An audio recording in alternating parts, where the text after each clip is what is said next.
What's going on, everybody? With the NBA playoffs going on right now, I've been doing a ton of coverage on that, and I just wanted to separate myself a little bit and talk about something else going on in the NBA world, and that's the NBA draft. Like, these prospects are starting to get ready for, like, the combine and everything, so I figured we'd take a look at the most recent mock draft, and we can kind of give our updated thoughts on everything. So here we are, the glorious Bleacher Report NBA mock draft. Very excited to see this. They have Isaiah Collier on here. Are they going to presume that he jumps a little bit? Because I'm not all that big on him. But anyway, let's see. Washington Wizards, Alex Sarr. Yeah, no, that makes a lot of sense. Obviously, the lottery is going to determine everybody's order and everything. But going by worst team in the league this year, definitely the Washington Wizards. They seem to be in one of the ugliest spots in the NBA as well. And Alex Sarr, I think, is the perfect player for them. One, they need the center spot. Two, I just think he's a very guaranteed starter level player in the NBA. This draft isn't elite by any means. We could all be proven wrong by that, but I personally think that there isn't a ton of top end talent here. So when I look at a draft like this, I tend to look at it more from hey, these guys I'm pretty sure are going to be just fine in the NBA and they're going to make something of themselves. But Alex Sarr, if anybody's got any sort of star potential, it is this guy. So I think that you have a very low floor, high floor. It's a high floor. I think he has a high floor, and I think he's got probably one of the higher ceilings in this draft, just because I think he comes in right away as an athletic big man that can get rebounds, block shots. He understands how to rotate around on a defense, and he's got the potential to be an outside shooter. Gives me a lot of Jaren Jackson Jr. vibes. Do they give the... Yeah, okay, they give the pro comparisons. Yeah, Jaren Jackson Jr. is a great comparison for this guy. He just seems like he really gets it. We did a whole breakdown on him, so you guys should watch that. But I like his talent a lot. I think it's going to translate really well to the NBA, and it's his motor more than anything that just gets me excited. I love the chest pounding and the yelling and stuff. Defense is 50% energy at the end of the day, and that's a pro basketball coach telling you that, man. That's just what I believe. So I just like the ability of him to translate into Washington and immediately make their defense so much better. Next pick, who do we got? The Spurs. Oh, second pick in this one with Nikola jumping back up. So Topic was dropping in mock drafts for a while because he's been hurt for a little bit. I did see that he played his first game since coming back from injury, and he actually looked pretty good. He didn't play a ton of minutes or anything, but did they talk about that at all in here? Yeah, he scored 8 points in 16 minutes. Yeah, so I watched the film on it, and he was attacking well, he was passing really well, doing the things that we expect him to do. Not a great shooter, but I'm pretty sure he hit 2 threes in this game. I could be mistaken, but I know I saw him shoot in the highlights. And he got to the rim really well and created things. That's what he is, right? He's a 6'6" point guard that can get to the rack. He's very fearless, and he's a good passer. So that's why the Spurs, it would make some sense for them to pick him here. The Spurs have a later first-round pick, and I don't personally think that any of the point guards in here are that much of difference makers. So I would go with Risacher just for the fact that I think his talent level of being that height and shooting ability and athleticism is harder to come by. So that's what I would use that pick on. But I'm glad to see Topic going back up because I do think I like him more than Dillingham at the very least. The Goran Dragic comparison is kind of odd to me. I don't quite see it, maybe because of the fearless finishing, but whatever. Yeah, okay, so that leaves Pistons with Risacher. If the Pistons left with Risacher, they'd be ecstatic about it. He is kind of the missing piece to this whole young core that they're building. So picture Jaden Ivey, picture Cade Cunningham, Sarr Thompson, Duren, and then Risacher would slide in at the 4 here. He's kind of a stretch big that kind of fits their gaps and everything, right? He's a shooter that they don't really have. He could still put the ball on the floor, still keep the offense moving. He's got the size. I just think it makes a lot of sense. He just seems like another one of those guys in this draft that seems like, you're going to be able to plug him in and he's going to be an NBA starter right away because he's got good defensive instincts. He's a good shooter. I think he's still growing into his body, so I think his athleticism is only going to get better. So putting him on a pro team is just going to help him grow. But he just seems like he has a very NBA skill set. I've compared him to Michael Porter Jr. before. They always compare him to Harrison Barnes. I don't understand the comparison, but fair enough. But yeah, no, I do really like him on Detroit, though. I think that could go a long way for this team, and there's probably a world where Detroit trades out of this because they're I think we have enough good young players. We need some other win-now players available, or we need some more win-now players right now, and maybe we don't value anybody high enough in this draft, and I could see that, but I do think Risacher would be a good fit for them, so I wouldn't fault them for taking this at all. Next pick, we got Sheppard going to the Houston Rockets. That just makes zero sense whatsoever. That's just idiotic, honestly. But, if it happens, it happens. And if he's just the GOAT for them, then he's the GOAT. So I've talked about Reed Sheppard a little bit. I've done a whole video on him, and Reed Sheppard is a cool player, right? I think he's a cool college player. He shot the shit out of the basketball this year. Like, nobody can take that away from him. I think getting into the NBA, offensively, I see his role. He's very much a Grayson Allen type, and I'm not just saying that because he's at a blue blood school and he's a white dude, but I see him coming off screens really well, being able to set, be a really elite shooter. I don't know if he can play point guard, though, and that's his size. He's only 6'3". Who are they comparing him to? Kirk Hinrich. Yeah, I don't know. Kirk Hinrich was a much better ball handler than he was, and so I don't know. Like, he's got like sneaky athleticism at points, but I don't really trust his handle, so I don't know if he can really play the point guard. I don't think he can really guard the point guard either, if I'm being honest. I know he had some nice defensive stats, like he got a lot of blocks and everything. That's cool. I don't think he's staying in front of NBA guards, though. I picture a lot of the bigger NBA guards that exist right now just really bullying this guy, and honestly, him just maybe not having like the strength to keep up with a lot of them in general. So that really concerns me, because I'm like, okay, like maybe offensively you can play point guard, but if you can't play defense, you know, there's liability to that, and I don't know how much I can really trust you. So are you a backup point guard that I can't necessarily trust to run an offense, but you're kind of just out there to score and shoot? Like, these combo guards are so hard to determine, and I don't see maybe a high enough ceiling to determine this. But this is also what people said about Steph Curry when he was coming out. Now, there's a difference between Reed Sheppard and Steph Curry coming out of college, but I don't see it, and it doesn't make any sense for him to be on the Houston Rockets. They have enough guards, so come on now. We need a better one than that. Charlotte Hornets, Donovan Clingan. I like how high Donovan Clingan is ranked in this. I've said it from the beginning of the season. Go back and watch my other videos. Clingan should be higher. Clingan is like for sure going to be an NBA starting center one day. Like I envision that. He reminds me of like honestly a better Walker Kessler. So I like Clingan a lot. Why is he going to the Hornets? I don't exactly know. That they have Mark Williams. Maybe they're like, we don't quite trust Mark Williams, or maybe they're just saying, let's just take best player available because we're such a mess in Charlotte right now. So I guess fair enough, and you just figure out which of them is good after that, maybe trade the other one. But who are they comparing him to? Rudy Gobert. That's fair. He's big, he's strong, he's a lot more mobile than people give him credit for. He's got great hands. Like, I've seen them use him in like some hub-style offense before, which I always think is a good thing to run in the modern NBA. Obviously, he played at UConn, so he played in an NBA-style system. He's clearly very smart. But I feel like you bring him in right away, he's an instant like defensive presence for your team that you didn't have before. I think he elevates the team instantly once he's on the team. So I like Clingan a lot. I don't know if the Charlotte Hornets are going to pick him at 5. Maybe they trade back or something like that, or take someone else. I don't know. But I like that Clingan's this high and that he's getting the respect now. Next guy, we've got Stephon Castle going to the Trailblazers. Now, these two guys should switch spots, in my opinion. I see the Hornets much more likely to take Castle, and the Trailblazers much more likely to take Clingan. And I'll explain that really briefly. I did like a whole like Portland Trailblazers like rebuilding video or whatever. You guys should go watch that too. I'm doing a lot of plugs today. I think Clingan's a better fit with like Scoot Henderson than like DeAndre Ayton is. I honestly think DeAndre Ayton's a horrible fit next to Scoot Henderson. So if you want to actually leverage the draft pick you just had, you should put players around him that make sense. That's why I think he should go there. And I think that because they have Mark Williams already in Charlotte, a 2-guard like Stephon Castle that can play some defense around LaMelo Ball and Brandon Miller makes a ton of sense.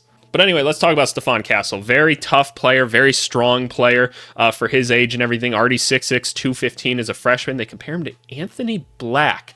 I kind of get what you're saying, but I don't quite see it. I think they're saying that because he's like a bigger guard that can pass, and like that is an underrated skill of his. He's a very good passer and he's a good defender. So like I get what you're going for with that. I still think their play styles are pretty different, but regardless, I think Stephon Castle would come in as a nice defensive 2-guard. Why he would be on the Portland Trailblazers with the roster they currently have, don't know. Doesn't make a ton of sense to me, honestly. The 3-point shot is a bit of a question for him right now, and so that's why it would make absolutely no sense for him to play with next to Scoot Henderson right now. Again, Portland Trailblazers, please pick somebody to help your players. Do it for once in your franchise's existence, just please. But no, I like Castle as a prospect, though. I don't think he's like an NBA starter or anything, but like I think he comes in as an immediate like defensive guy that can keep an offense going. If he develops a jump shot, then we have another thing on our hands. But for the time being, no, I like him, and he's clearly a smart player. So I'm here for Stephon Castle. Just these fits don't make any sense. Number 7 pick, Rob Dillingham. Yeah, so this is the Spurs' other pick. So they got him taking 2 point guards. Okay, so there's a logic that you could say like, well, one of them's got to work right next to Wemby. But like, come on now, let's just say they'd either like trade the pick or something, or they would take somebody else here. Who could they possibly take? I'm not gonna like scroll down or anything, but like I'd almost rather them just take like a Dalton Knecht or something like that. But regardless, let's talk about Dillingham or whatever. We won't talk about this mock draft and its lack of ability to build a cohesive roster. But Dillingham, maybe one of the easiest guys to imagine turning into an NBA star in this draft, right? Just because you see the build and everything, you see the quickness and the shot creating ability. All looks really interesting. I get concerned because I'm not sure coming into the NBA, he's not just going to turn the ball over a ton. I don't know if I trust the frame. I don't know how much he really grows into it. Because, like, if you have him as, like, your leading point guard, right, like, you kind of have the same problem as you have with, like, a Reed Sheppard, right? Like, who is he going to guard, right? He wasn't a very good defender in college. Like, you think he's going to get to the NBA and all of a sudden be better at 6'3", 170? And, yes, he'll put on some weight. But, like, the NBA guards are going to bully this dude. And then, like, can he actually get creation or get separation because of his size and everything to get these shots off? Like, guards are getting bigger, stronger, faster. And, like, these smaller guards have to be really dynamic now to make things happen. And I'm not sure he's, like, that dynamic. And, the shot selection sometimes, too. It's, like, it's a little bit crazy. Like, he's gone off at times. And that's why I'm saying, like, you can see potential, right? But I'm just not that high on Dillingham personally. So that's my thoughts on him. I know the Spurs would not take him. Who do we got next? The Memphis Grizzlies, Ron Holland. Okay, at least this one makes a little more sense for like fit and everything. So there's other people I like more than Ron Holland and everything. I think he's got some problems that a lot of other like young players coming into the NBA have, where they just haven't learned the game much, but they're extremely gifted. And you look at them and you're like, oh, that looks like an NBA player. That's a 6'6". Like how much is he? Like exactly 200. I was going to say 210. But a guy like that, he's really athletic. He can get up and down the court. You're like, yeah, that sounds like an NBA player. And you'd be right? If you just looked at him like running in transition, that makes a ton of sense. It's everything else about his game, though, that hasn't like clicked. His jump shots, not very good. His instincts are pretty bad in a half-court setting. His defense is solid at times, but going into the NBA versus like the G League is a big difference because it's much more akin to like an AAU style thing, right? Why it makes sense for the Grizzlies, though, is, they're really searching for a wing, and this guy could be a solution to that. I don't necessarily like the idea of him next to Ja. It's not an ideal fit, but it might be the best possible answer for you. I personally think Cody Williams is a better selection, but that's just me. I think Cody Williams, once he gets to an NBA-style offense, you're going to see a lot more of his skills. But, I'm not high on Ron Holland Jr., and you're probably going to hear me say that about a lot of these picks because it's just not a great draft, in my opinion. But at least the fit makes some sense, and I feel like if the Grizzlies walked away with Ron Holland, like, they should be probably pretty happy about that. Like,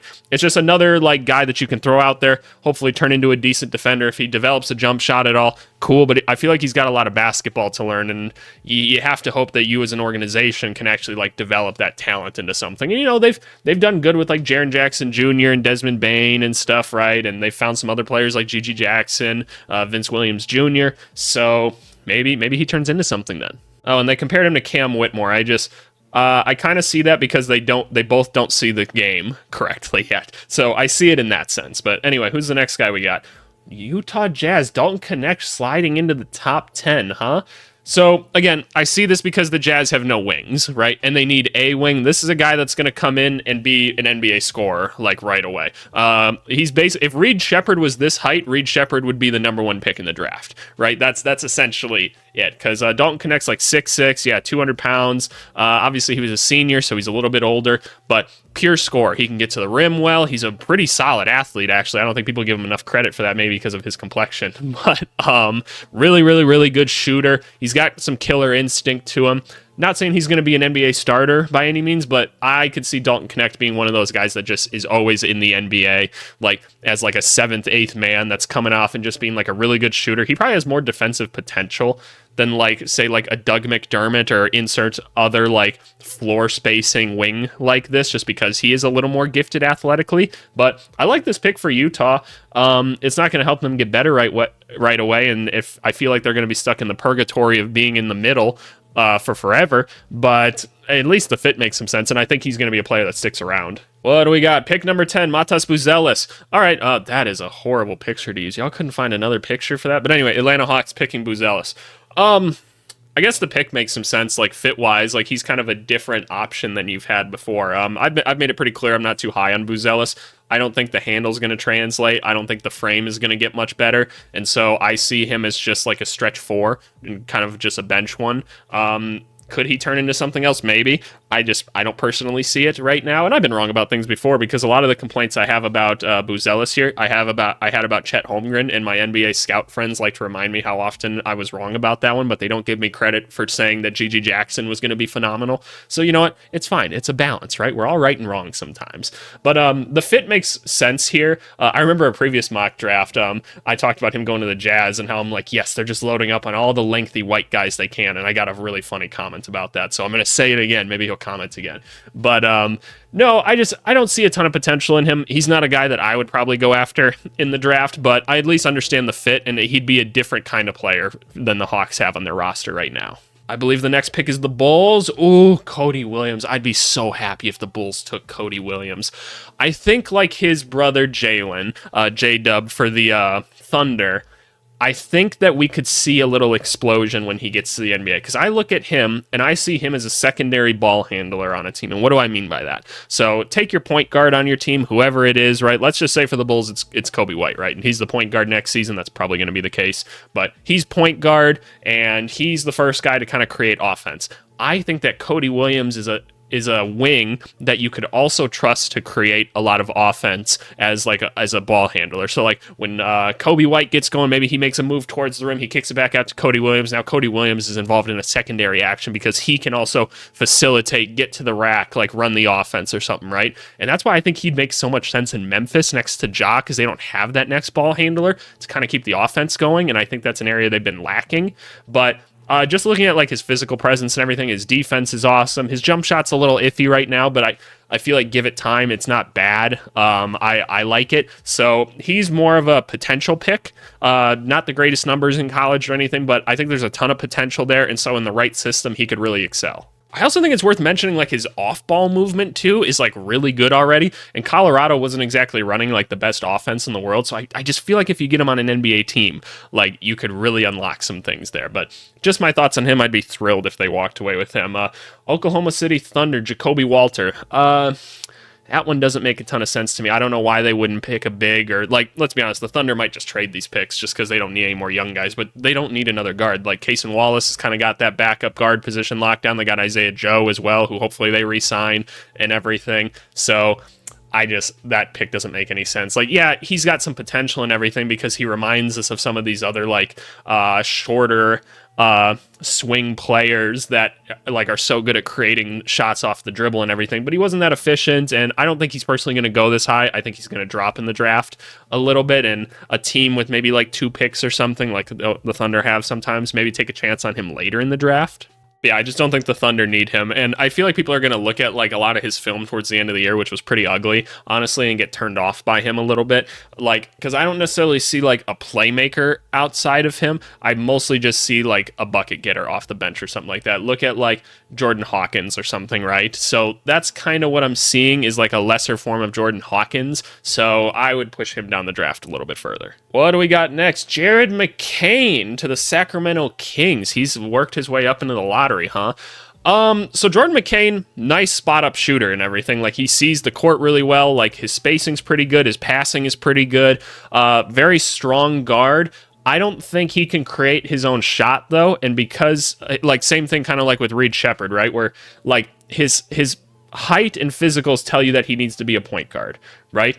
But I don't know offensively what he's going to do with the basketball in the NBA. I didn't see very good ability to like separate yourself from people, create your own shot in college. And I'm like, and if you can't do it in college, you probably can't do it in the NBA. That's just my perspective. But he is a smart basketball player. Like I said, I really liked his passing. I thought that he really understood how to find the windows of things, so that he could be a good catch and shoot player. And he is. He's a good shooter. But I'm not high enough on him to where I'd even take a pick. Honestly, if I were him, I would have just kept cashing out in college, and I would have just stayed because I just don't see him lasting in the NBA very long. But if he wants to go to the league, he wants to go to the league. But I feel like you could have just been like the guy on Duke raking in NIL deals for the next couple of years, and then you try to go pro somewhere else. But that's just me. Who do they compare him to? Emmanuel Quickley. I kind of see that. Quickly's a lot better at getting his own shot and everything, but I see the comparison at the very least. Is kind of that weird in-between position guard. Again, a lot of combo guards in this draft, and when you're a combo guard, it means they just don't know what to do with you, and that's a problem. So that's kind of where I put McCain as well.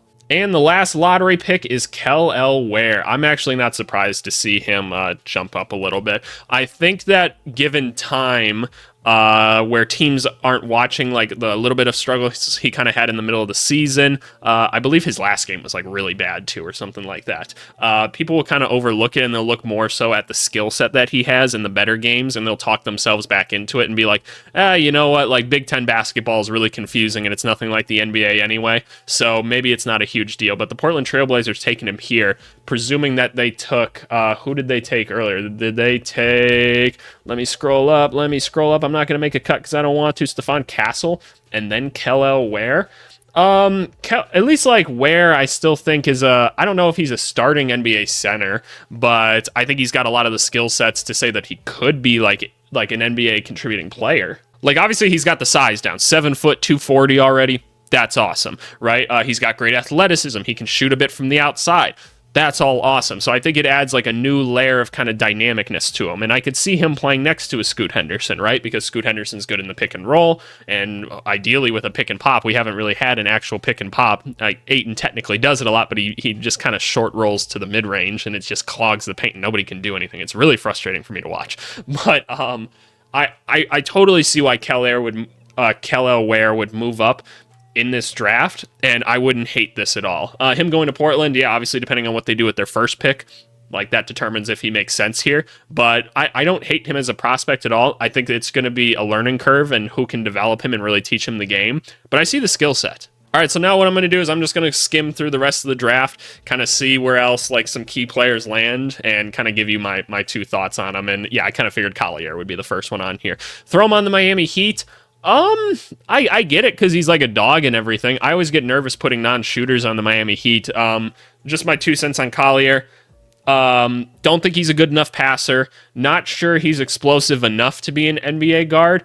And the turnovers are like crazy to me. I'm like, if you're getting this confused playing college ball, I just don't trust you in the NBA. So I'm not very high on Collier, but physically he's like extremely gifted in everything. So I totally understand why. I think he could be a good defensive player. I think he's got some dog in him, so Miami makes some sense, but I'm not too high on Collier. Next one too, Filipowski. I mean, it's worth talking about him. I'm not surprised to see him dropping in mock drafts. I'm honestly not very impressed by him, in all honesty. Like, he's like a poor man's Brook Lopez, like a current poor man's Brook Lopez, right? Like I'm not talking like old Brook Lopez where like he was a good offensive player around the rim. I don't see Filipowski as like a good player around the rim. I don't see him being the run, jump, and dunk center. So I'm like, so you're kind of just a floor spacing center that doesn't maybe convert the most out of it. And how many opportunities are you really going to get going? I don't really know. Who are they comparing him to? Santi Aldama. No, I don't really see that one quite as much. Santi Aldama is like a little bit better off the dribble and stuff. Like Filipowski can't really move like that. So I don't know. I understand that he's big, strong, and everything, and he went to Duke and he can shoot the three, and that's always interesting to people, but I'm just not too high on him. Terrence Shannon Jr., another one I like a lot. I would take him with a top 10 pick, in all honesty. I'm telling you I would. He's my G.G. Jackson of this class, except he's one of the older ones in the draft, and G.G. Jackson was the youngest in the draft. I think Terrence Shannon Jr. right away next season is a 3-and-D player on a good team, and I see him as like a Josh Green type that can handle the ball a little bit more. So I think he's a really smart basketball player. I think he's an elite defensive player. He can create his own shot. He's got a couple of shots to go to. I really like Terrence Shannon Jr. I would take him with a top 10 pick. This is a really quick one, Tyler Smith. Just throwing in my 2 cents about him. I've watched some film on him. I like him. That's all I need to say, is I think that he's going to be a decent basketball player if put on the right team. That's my 2 cents on him. I just like this pick more so. Yves Missy, just run, jump, and dunk center. You guys picture him, very simple basketball game. Throw him on the Phoenix Suns with the 22nd pick. I think it makes a ton of sense. Zach Edey to the Milwaukee Bucks would be absolutely crazy. I've talked myself into being like, okay, late first round pick, you can take Zach Edey. This is probably the highest that I'd take him, but there's got to be a role for him in the NBA, right? He's too big and stuff, and I just feel like he could be a good defensive player. I think he got athletic enough to where he can like play in the dunker spot as well. So put him as a backup on the Milwaukee Bucks. I think it's an elite pickup. Am I the only one that's not very high on Harrison Ingram? I feel like he's more so being put here because he was like the guy on North Carolina this year and they want to put somebody there. I just don't see it. I don't understand like what people really like about him. Like his pro comparison is Najee Marshall, and I'm like, yeah, that's kind of a good comparison. I'm not a huge Najee Marshall guy either. I don't have anything against him, but like I don't know. I just don't think he's all that great.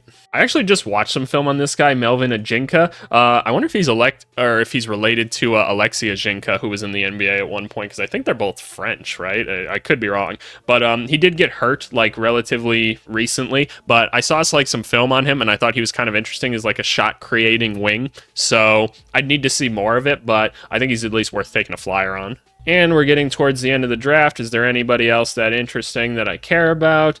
No, I kind of figured not. Okay, but yeah, no, that's the latest NBA mock draft. You guys let me know what you think. Like, we all have different opinions, and that's cool. I'm totally fine with it, but make sure you guys like, subscribe, comment. I've responded to every comment on my YouTube channel up to this point, every single one, and I intend to keep on doing so as long as humanly possible. So leave me a comment. I want to talk to you guys about basketball, even if you say that I'm just ugly or something like that. Honestly, those comments kind of make me laugh, and not even in like an ironic way, like the comments don't bother me or something. I just genuinely think it's funny when people take the time out of their day to say stuff like that on the internet. But anyway, you guys don't need to talk to me anymore. Thanks so much. Bye.